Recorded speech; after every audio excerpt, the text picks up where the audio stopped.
everybody, welcome back. Today we've got a parts review on the Arizona Z car coilover suspension. And before I do a review, I just want to make a point that I'm not advertising for AZC. That I'm not endorsing this product at all. It's just I find that this is a good product, but this is only an initial review. Obviously, the Z project's not. It's not at that point to where we can drive it and test out the suspension. Not yet. But this is an initial review. I couldn't find any information on YouTube other than some cars that were running the suspension. So most of my my initial review came off of forums or other guys I've talked to that has had these, and they all have really good things to say about them. So I decided that these were probably the best way to go for the build that we're doing right now for the Z project. So I'm just gonna get started. I have a list here. This is parts review, and the first we're gonna go over is the point of use. What really is the point of use of coilovers? I mean, obviously these can get really expensive. I get asked all the time, what's the difference between a coilover setup and the stock strut setup? I mean, the coil is over the shock itself on, a stock strut, like McPherson style strut, but that is true, but it's not considered a coilover, I guess, by modern times. These coilovers, I would say that these are good for everyday street use and definitely track use, but not so much drag strip. Drag racing with these shocks, I think these are probably a little too stiff as far as obviously the damping is adjustable. We'll go into that and materials and design. But I think with when you want to drag race your car, if it's rear wheel drive, you want the rear end to squat so you can get maximum traction. This would squat, but I think another different type of. If you're serious about drag racing, if you're just a weekend racer going out to the drag strip, that's a different story. But if you're going to be drag racing your car, you got slicks and everything, I probably would maybe run these in the front and a different setup in the rear. So that's just my opinion. But for the everyday weekend racer, these are great. I would say they're expensive, which we'll go into value later, but they're really good quality for the price. We chose to go with not only the coilovers themselves, but also the billet suspension, such as this billet steering knuckle here. And we'll go into a little bit on why we chose these over running the stock ones. So what really is the point of use of running coilovers? I would say for the majority of people wanting to run coilovers, mainly obviously you want a lower ride height. If you got some aftermarket wheels and low profile tires, you want adjustability of ride height, you want better handling, and you just want to go faster around the track or have a better ride on the street. Obviously these stock struts on the Z's, these Z's are old, so they're all worn out. For our project, it was the wide range of adjustability of the suspension components. Not only the dampers or the shocks themselves, but also we can adjust camber, we can adjust toe, we can adjust caster. With all these components from AZC, we can adjust these. And we'll go into more of the design detail. I'm kind of jumping ahead of myself here.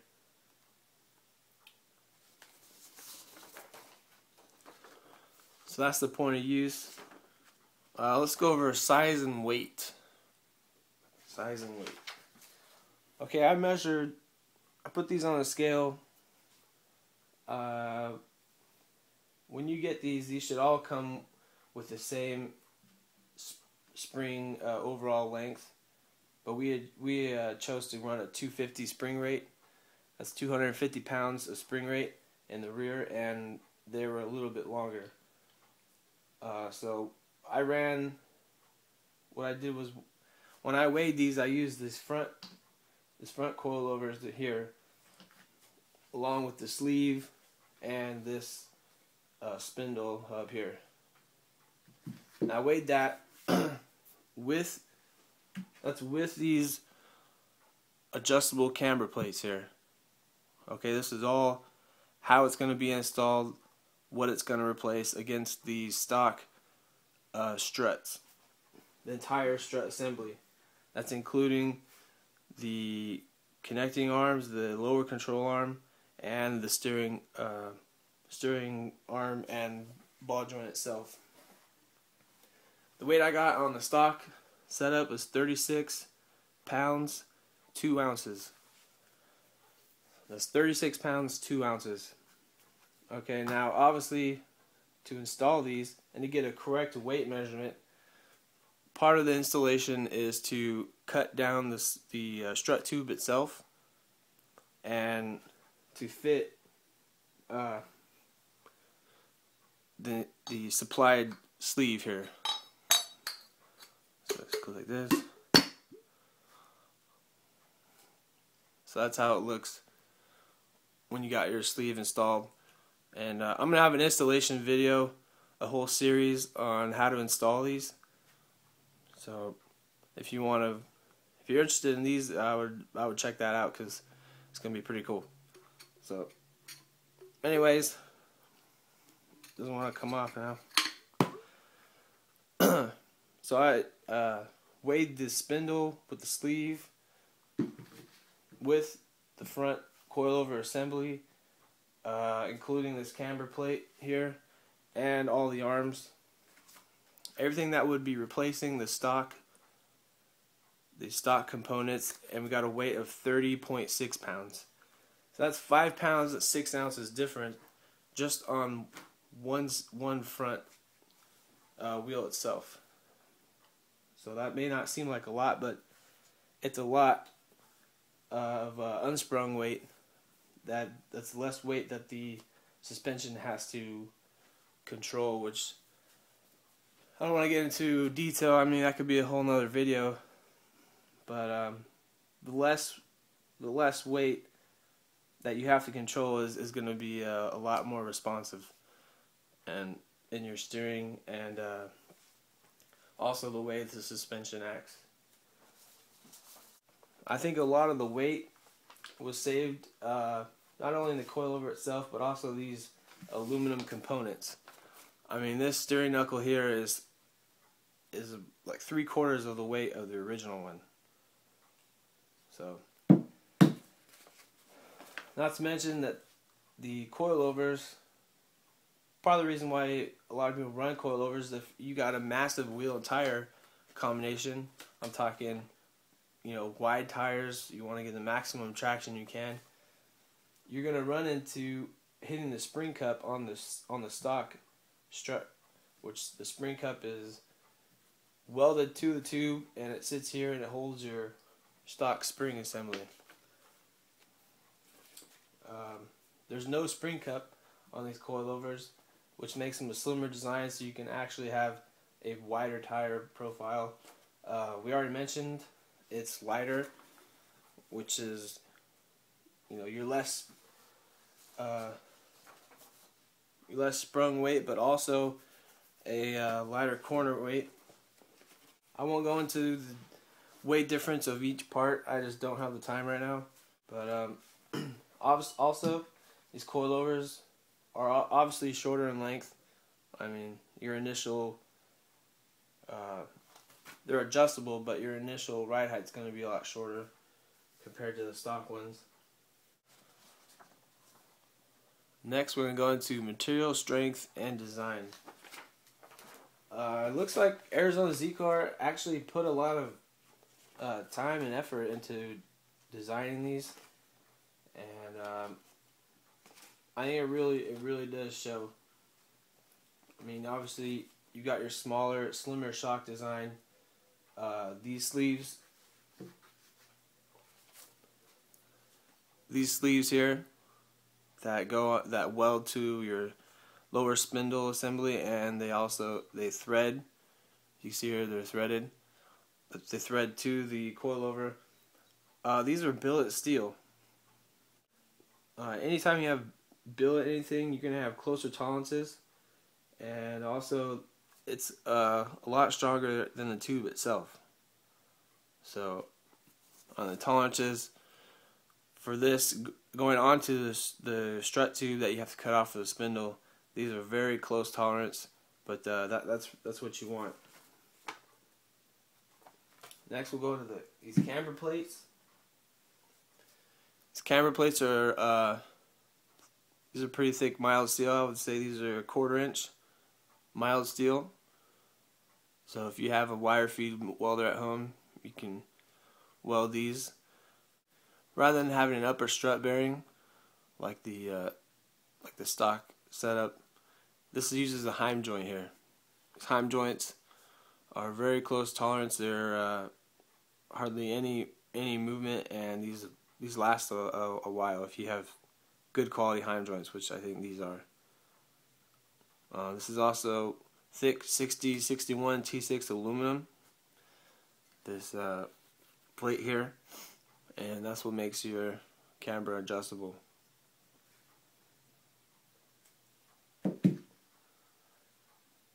Another thing is all these components are thick 6061 T6 aluminum.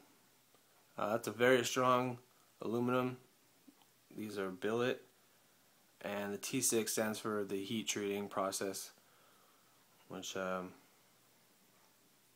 makes these a lot stronger. And these didn't come red. These actually came, right off, like they came right off the CNC. They were just aluminum. But Doug, I think he used a dupe color metal cast. This is what this color is. It actually turned out really nice.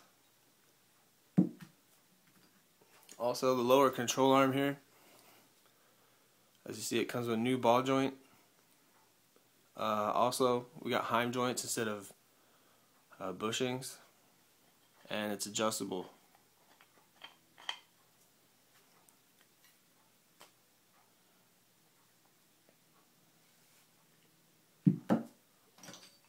Alright, our tension rod. This is also billet aluminum, and you've got Heim joints.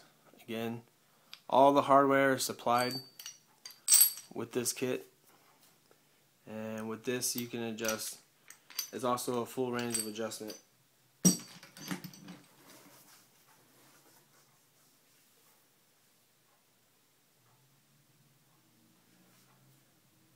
Next I want to talk about is the coilovers themselves.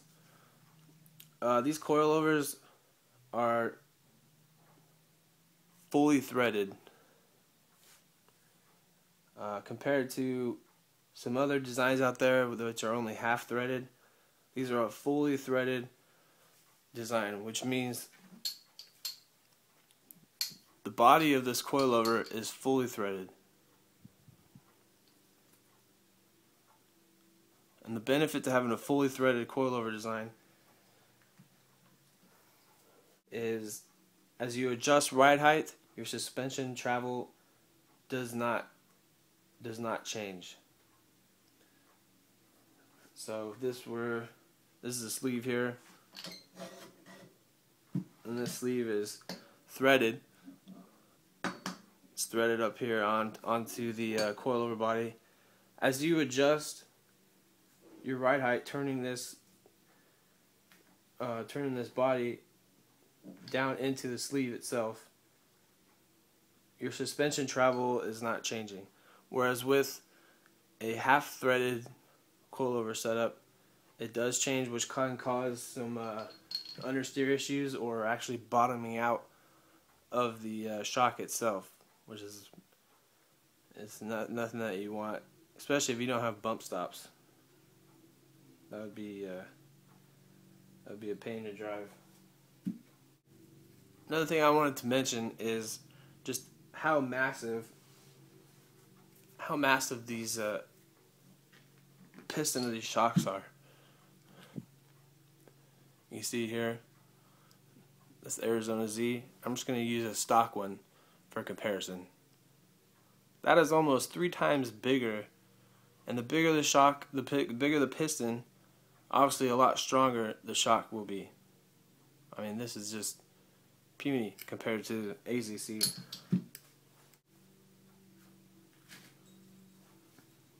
The steering knuckles are also 10 millimeters shorter than the stock ones, which is going to offer us a quicker steering ratio.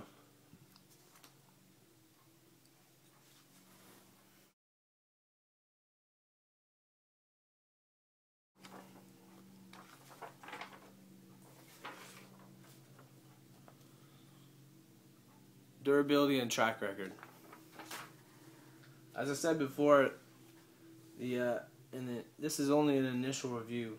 I mean, the Z project car is not at a driving state at the moment, but I think it can be safe to say that we can go off people's opinions who actually race their cars. Going on forums a little bit.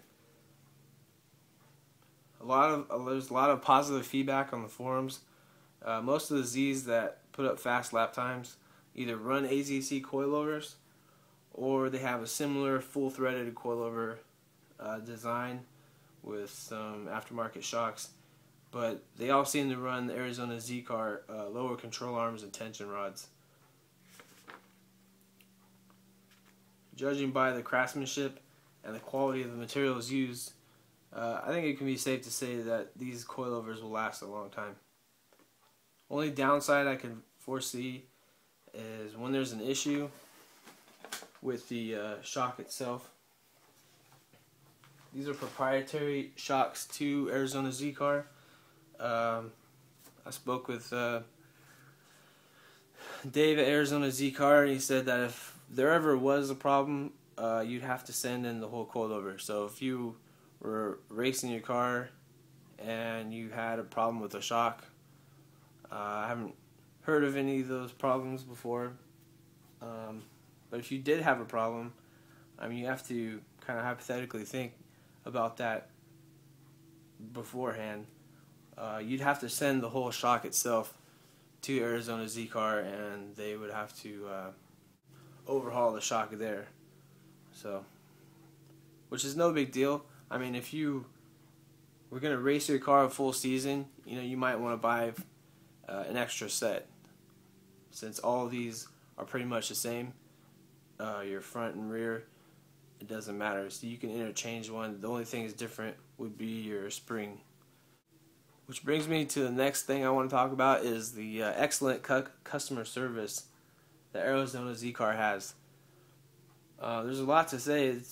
It's nice when you have a problem. It's nice to call a company that you're having a problem or questions about the product, and you actually get somebody who speaks English on the other side of the phone. That's always a plus in my book. It's kind of hard to get questions answered when they don't even speak English. They don't want to work with you. I called Arizona Z car and I got Dave right away. He's the owner of the company, and he was glad to help.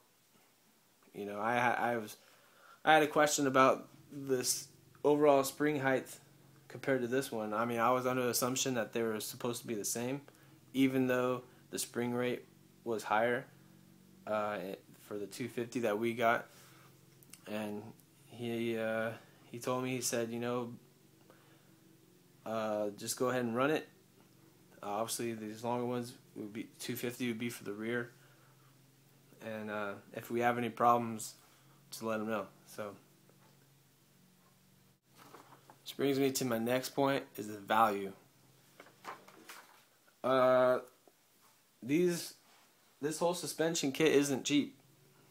I mean, I think it was around $3,000 total for the suspension, for the coilovers themselves with the camber plates and your tension control arm and your lower control arm and the steering knuckle. I think it was around $3,000 total for all that with shipping. Nice thing though is that not only you get good quality parts, they also send you all new hardware. And all these hardware, they're all grade 8 bolts. They're very strong. The bolt that holds the lower control arm is way bigger than the stock one. Next one we're talking about is cool factor. I mean, these things look badass, especially after they've been painted. I think we might do another coat of paint. You can see here it kind of rubbed off as we're kind of installing them and figuring out which way they go. Probably do another coat, put some enamel on them, but even without painting them, I mean, these things are really cool. Just a second kind of cool, but really it's function over form initially. Next thing I'll talk about is installation. Out of 10, I would give these installation factor a hardness of 6. I give it a 6 out of 10. Just because you need a chop saw. I mean, most of us have chop saws, but you also gonna need a wire feed welder, and you're gonna have to have some strong welds. So, if you're new to welding, you might want to tack it yourself and then bring it to a shop and have them finish the weld for you. These welds have to be strong, especially when you're welding these camber plates. You have to cut the strut tower, a hole in the strut tower, and weld these camber plates in place. So if this weld is not strong enough, first time you hit a bump, this is going to break through your strut tower. You're going to crack the welds, and it's not going to be a good day. Other than that, everything else is pretty easy. Figuring out which way these go was kind of, at first it was kind of a pain. But when you're installing these, here's a lower control arm. You want to keep telling yourself, remind yourself that this hole here, this is where your tension rod bolts to. See here, this is where your tension rod bolts to. I mean, these aren't marked left or right, but if you hold this up to the car and you say, okay, tension rod's on this side, this is the passenger side.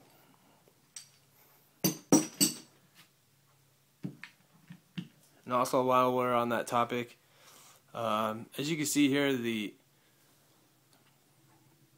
get that in the picture.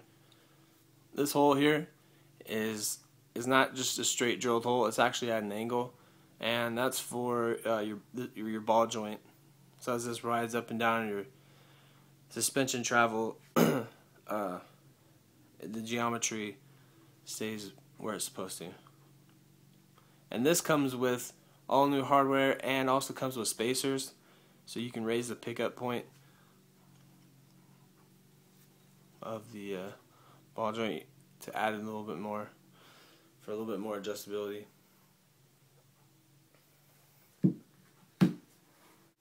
So that's it. If you have any questions or comments, just leave them down in the comment box, or you can PM me. If you have any other technical questions, I would advise going to Arizona Z Car onto the website. A lot of the questions you might have might be answered there. If not, you can always give Dave a call. And again, that's ArizonaZcar.com.